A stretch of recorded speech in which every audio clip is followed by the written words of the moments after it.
Hey there boys and girls, Lucky here and welcome back to another CSGO video today with another episode of Noob to Pro Tips, the series that should help you get better at Counter-Strike Global Offensive. Today we're talking about flickshotting, essentially what you need to be able to do. We'll do some myth busting of common myths that are not true. We'll talk about how you essentially practice it and give some more information and infos and tips a little later on in the video. So I'd say, let's get right into it. So first of all, many people associate obviously flick shots with very fast movement. Now a common misconception first of all is that you need a high sensitivity in order to do that. So you can see I'm at 0.62, my EDPI is just below 1K, meaning I'm fairly average I'd say. So many people are like, well I need a high sensitivity to flick shot, and they're just like, alright, yeah my flick shots are insane, can you see this? And of course no one in the right mind would play like that. You can see I'm flicking extremely fast, but it's just not accurate, and that's the problem. It's not just speed that you want to have. You want to be able to use the speed in conjunction with actual accuracy, and that's where flickshotting actually gets the term from, because you're flicking, or well, the previous term for before flickshotting was snap aim, where you just snap to a certain point, like over here, and that's essentially how you aim from this spot over to this one, and you do it fast and accurately.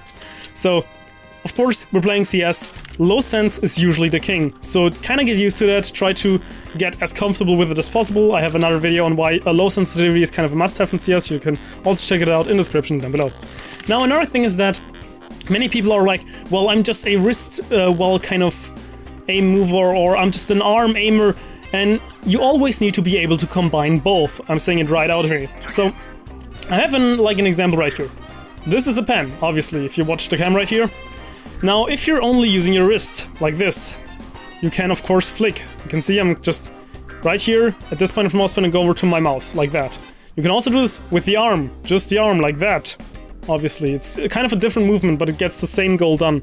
So what you want to do is kind of be able to combine both, because if we fly over to our bots over here, you will be able to see that if you're very far away, in order to flick between these two, I can basically only use my wrist, and I'm comfortable with that. I'm just doing that.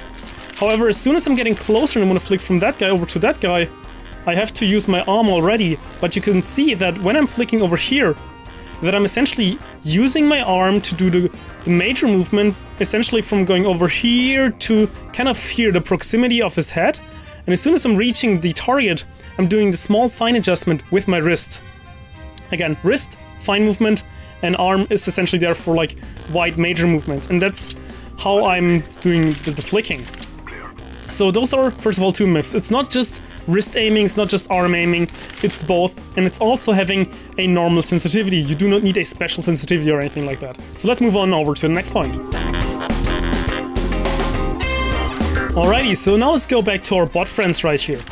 So if I'm trying to flick from this guy over to this guy, you see I'm kind of slightly off right here, not completely on his head again. I'm trying to do that, and you can see, now I'm doing it perfectly.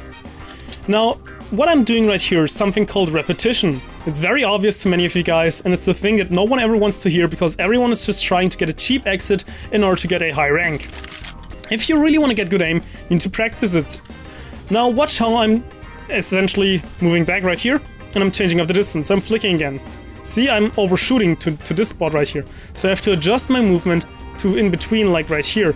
You see, after a couple of times, I'm getting better with it, and I can flick more easily to the enemy's head. And this again is where repetition comes into play. You're not practicing fast shots like that, just like standing somewhere in a workshop map and practicing those shots. You actually wanna try to just aim normally, because every kind of distance, every distance right here in between will require you to travel a different kind of sort of distance, and you will really want to be able to get those distances down. This is also where the problem with crosshair placement comes into play, and many people do not actually understand crosshair placement properly. Well, of course the basic thing is you want to have it at a certain height, headshot height, and you also want to kind of snap to angles like this to check for spots like that right here, obviously, etc, etc. I think everyone knows the basic of crosshair placement. Now, the very important thing about crosshair placement is it actually developed by doing it over and over again, repetition. So like in the beginning people were just running out like that, and then at one point they were like, okay, they're always hiding there, so they started actually pre-aiming certain spots. And that's where like you actually get active crosshair placement. You really want to think about it. So just by doing it over and over again, so for example, you come in, clear a side, check this spot, you check this spot, and this spot, you just do this over and over again, always from kind of this distance. And by doing, or just having those repetitions, you're going to become faster and faster and faster. Now the first time you're going to do that, you're not trying to go fast out like this because you do not know the distances yet. And that's why playing a lot can actually, well, is probably the most efficient way of getting better. Because that's the only real way where you can actually put that to practice. This is also the reason why many people are like, oh my god, in deathmatch I can kill everyone, but as soon as I'm going into comp I cannot shoot anyone anymore. And it's not just the mindset that's different, but also the way you're playing. In deathmatch you're not going out like this, waiting for the certain holding spots. You're essentially just scanning, well, in a fluid motion more majorly, because you know targets can be pretty much everywhere in deathmatch. That's why you're never going to develop the fast flick aim for the certain spots that you need. And of course, only by doing more repetitions, you can also then flick in between right here, for example, or right here, where usually you would not have an enemy that is playing an off angle. And this is like the last kind of part of your flick shot aiming that you will have to master. Now, last but not least, there's also something called visualization. Visualization is a very, well, commonly known tool, I'd say, and it's essentially, as the title already suggests, you're visualizing something. So let's say, let's actually extremely visualize that by actually putting someone in there. Hey guys, here. This again kind of builds on top of the crosshair placement that you want to get for a flick shot. If you can kind of expect where the enemies are, and that's why, for example, some stuff like wall hacks are extremely powerful, you will be able to know his location, even if you don't know that he's standing here. Just by being able to go around here, or just predicting he could be here and here, you're going around like this, you'll be able to flick, because you're, well, subconsciously also already preparing your mind to be able to snap to this part of the map as well as this part of the map where people could be hiding. So this is another smaller tip. Again, the major tip that you want to take away is just repetition. Do it over and over again.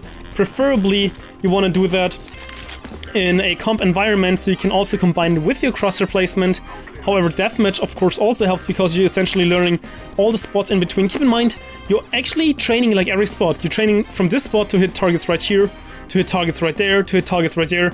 And it's going to be completely different once again if you just move a couple of steps forward. And that's why having this really snappy, quick aim is such a thing that really takes some time to master. But to get back to the visualization, you just want to kind of imagine the enemies being there, and then again you're going to be able to snap. That's why like pre-firing only really works as long as you're able to visualize. Of course, if it's a common spot like right here, it's going to be kind of easy for you, or well, not easy but easier, because you know he's probably going to be there, and you're just doing like a normal sidestep and stutter step in order to kill him like that, and you're going to be good. But by doing like a visualization, you can also apply that to uncommon spots. So if you know there's a guy right here in the middle and he's running back, and you're just visualizing him running back while you're peeking, then you'll be able to kill him a lot faster. And this is kind of the last tip that I want to give you guys for just kind of flick shotting. I know it's not a, like, people expect from such tutorials, okay, just press mouse 1 and hold shift, now you can flick shot everyone on the map at every time in every place. But it's not just simple like that. It's also not just as easy as, well, just kill 300 bots every day and you're going to be able to flick shot everyone in-game. That's also not how it works. Real experience, real skill only builds in real games. So if you're always playing against bots, just like having the guys right there, you're always just doing that, of course this will help you at like one point or another, because you're going to build that muscle memory to switch in between those targets.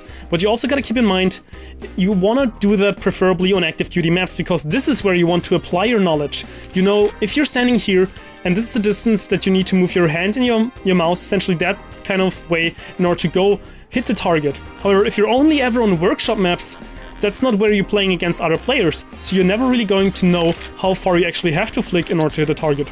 So I hope this was kind of helpful for you guys. I know it's kind of a general video. It's more like I can show you the door, but you have to go through it by yourself. So yeah, there's that. So yeah, once again, I hope you enjoyed the video, and luckySkillFaker out.